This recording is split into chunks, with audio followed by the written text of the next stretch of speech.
Greetings, world. Us hairy game lords this evening have been venturing into the world of Destinies. From Lucky Duck Games, what did we think? Find out.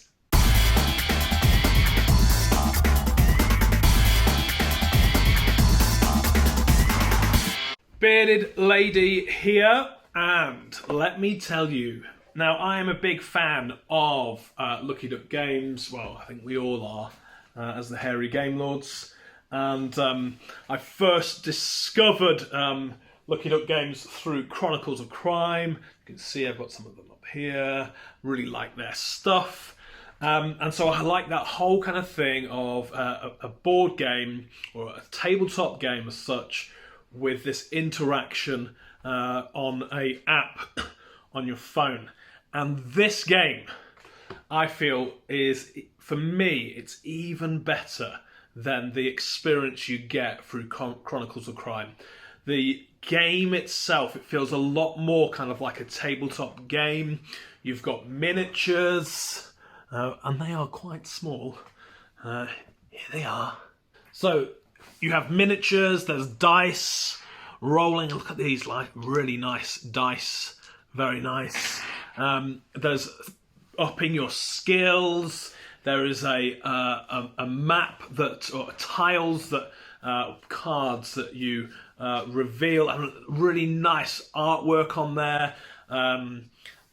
Really like the element of sort of like the fog of war. So that whole kind of, so if you haven't discovered a location on the map, it's black and white. It's kind of like foggy and misty. I really like that. Adds actually very much so to the theming of tonight's adventure, where we had to track down a beast in the woods. And yeah, what a great game.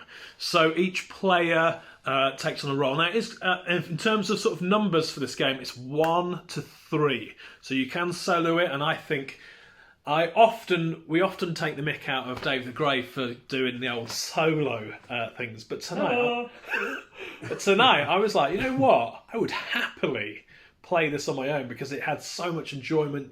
There was that interaction that you got from the app. Oh, one thing I really liked with the app, and that is at the beginning, the kind of like setting the scene, it was spoken for you. So some guy speaking out the story, and really liked that. And then there was soundtrack as well for each go and each location you went to. Yes, you had to read that story there yourself, but the atmospheric background noise was really cool. I really, really enjoyed this game. And what was cool is that all of us have a character, and then we all have effectively two kind of like missions.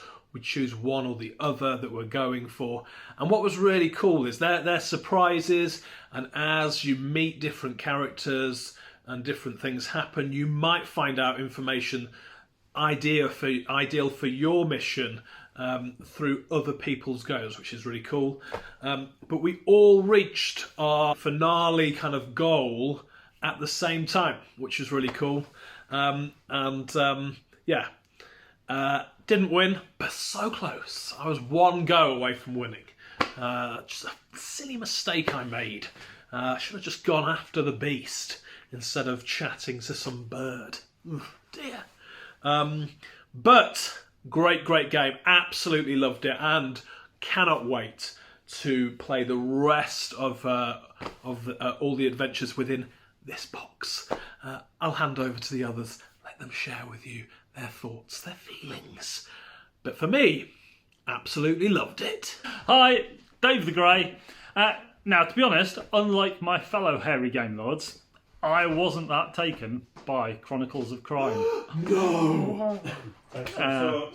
Purely because, to be honest, I didn't find there was much game to it. It was a bit, go here, get this, go here, get this. This is not like that. So anybody that found that was just a bit of a procession, this is a proper game. There's like dice rolling and miniatures, and your character has a skill track that you can put up or down, trade some stuff against other stuff, get yourself really good at the sort of the investigative type skills, not so good at the might power type skills. I was an old crone, so in my defence, although Pete did nick all of the lockpicks, so old crone here had to batter down a big sturdy wooden door. Thanks, Pete. You can make your character what it needs to be. Now, Ange also touched on the fog of war, but as sort of an old school RPG and whatnot, this bit is really, really cool. So, when you start out, you have the town square. That's the only bit you know about. And as you move to a new location, all of the areas around it appear, but in shadow. So you kind of know that, it looks like there's some sort of marshland over there, and that looks like a bit of a scary wood. But until you actually go there and flip the card, you don't know what excitement awaits you, or what sort of... We had some lovely... Oh yes, there's a horse being chased by a wolf. What are you going to do? And if you're Ange, you run towards it, hit it over the head with a bow and arrow. That doesn't work because the bow and arrow isn't a sword. And the wolf ends up trying to eat you, which was, cool. So yeah, loads of decisions. I am trying to avoid spoilers here as much as I can, because there is loads of cool stuff that you might find, you might not find. There are loads of decisions to be made in this game. Some really funny stuff as well, that unfortunately you'll have to find out for yourself. But not all obvious choices are good choices. That is all I'm going to say on the matter. But there is tons of actual game here. Loads of decisions to be made. Top tip for you though, Pete won because he rolled up to the last fight with tons of... He had a wagon full of stuff. I thought I was being clever, which is, not unusual. It's an easy mistake to make, is what I'm saying. But I got to my end game far quicker than these two, and I thought that was great. I was like miles ahead. I've got this in the bag. Settle down, fellas. I've got this. Waltzed up to my end game. Unfortunately, I'm just I've not got very many dice left, and I haven't got any cards to do anything clever, and there's a big scary thing, and meanwhile these guys were like do trot through the woods, and there you go, and there's my dice, and I'm like, I haven't got any cards, and I can't go and find any cards because I'm in the end game. It's not fair. And then I lost. So the moral of this story is, don't get cocky, and make sure you've got loads of cards before you go and fight the big bad at the end. Tip for you there. And that way you'll win. Unlike me, who didn't. Dave brought a marshmallow to a gunfight. Wow, Destinies. I've played a couple of games of it now, and so good. Just the way the story develops, and for me, the thing that I really liked about this game was that in both times I've played, your choices do have a real impact later on in the story. So in the first game, although I was playing the kind of honourable character, I couldn't help it. I got offered the chance to steal something, and I did. Those who've played games with me, that is kind of typical. If there's an option to go rogue, I don't take much persuasion. Oh, gain 5 gold, you say? From robbing the dead. Hey, look over there, dead person. Just pocket that at 5.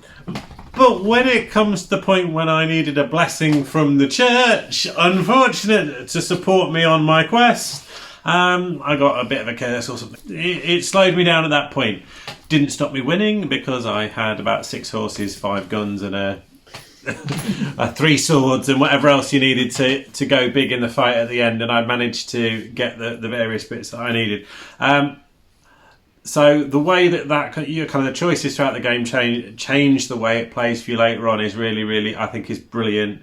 I love the way that you can kind of interact with the different characters in the environment and learn bits about, get clues for your own end game's going to be, and where you might need to go on your quests. I guess there were times when you kind of, I'll be honest, I misunderstood some of the clues, which slowed me down in the second game that I played, and kind of the frustration of trying to find the bit you needed to help you with one of the two quests that you were after, and you kept uncovering stuff that would help the other people, but you weren't helping yourself. It was a little bit of a pain. But I guess that's part of the game. When you're doing a kind of exploratory, kind of dungeon crawl type-esque game, sometimes you uncover stuff that's going to be good, sometimes it's not. And so that's, I think that's brilliant. It does have the feel of that kind of relatively sandboxy kind of thing, in terms of you are able to go and explore and pick up quests and go and do that and this and that. I guess there's an element of that's within the confines of the various trails that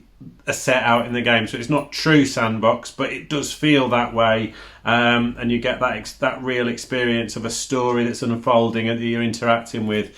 I've not really played a game like it, and I absolutely loved it. I think the integration of the app and the sort of background sounds and just the kind of the telling the story at the beginning was so evocative and just got you in. I love the way that the simple things, like as you explore the tile and it turns over and it goes from fog to the clear pictures. It's those little things that just make a real difference, and the fact that it helps you see where you're putting things onto the map, and just so the kind of upkeep within the game. The app does the heavy lifting for you and kind of shows you what you need to do, which again, if you're new to this kind of, I guess it's close to a kind of almost like a D&D experience, but the game is the DM for you and does all that hard work, taking the difficult bits out if you struggle with that kind of thing or whatever in your group. So it did fit, it felt a little bit like when I wouldn't say it's exactly, it isn't D&D, but it's got that feel to it without the need to have the DM or GM. They actually can get involved in really playing in the game, which gives them something to do too. So I just thought it was brilliant. Really, really loved it. Something very, something so new, and it grabbed me. I loved it. Slightly bearded James here. Now this one's been a bit of a weird one for us to play and review because it is a weird player count. 3! Maximum of 3 people can play this game at a time. Now, I don't know, I grumbled at first and we were like, why can't we all play together? And actually 3 is just an ideal number for this game. I think if you had more, it would feel slow and sluggish and there'd be too much complexity bouncing off the stories. And actually 3, it's got a really nice tension between the 3 players because you're trying to achieve something. In fact, you've got a choice of what destiny you're trying to go for. And there's overlap between the 3 players. And so like the things that Andrew was trying to do, Dave was also trying to do in a slightly different way. And it was interesting to see how that kind of turned out. Now, I played mission something, and I was a nun. I don't know. If you've played the game, that will mean something to you. Nobody wanted to be the nun, apart from me. And I'm going to completely agree with Peter. Like, this has got a real RPG feel. Now, I think it's actually got something that a lot of games don't have, because a lot of games are really good at emulating combat and fighting and stuff like that. But actually, this is better at emulating role-playing. So I didn't know what Pete had done in his weird efforts at being good, robbing the dead. But I role-played the nun. I was like, I am a nun, I am going to be good. I'm going to have none of it. I was a good nun. And I honestly think that it impacted the way that the game finished. I managed to do exactly what I was trying to set myself out for, but it had a real kind of great kind of gripping story for each one of the 3 of us. Replayability in this one's really interesting because you play a story, and when you've done the story, you move on to the next story, and there's a bit of a kind of an ongoing campaign, which looks really cool. But actually, like, we got to the end of this story, and we're like, I wish I found out what happened to, for example, Andrew's character, because like there was something cool that was essentially going to happen. We didn't get to see it because the nun was so kick-ass. The replayability's there, and actually, if we went back and did it again, that same story with the nun, I could just go down the different route of her other Destiny, which is really cool. So yeah, it's a very interesting game. I would love to play it again. It's a game you could like really sink a lot of evenings into. And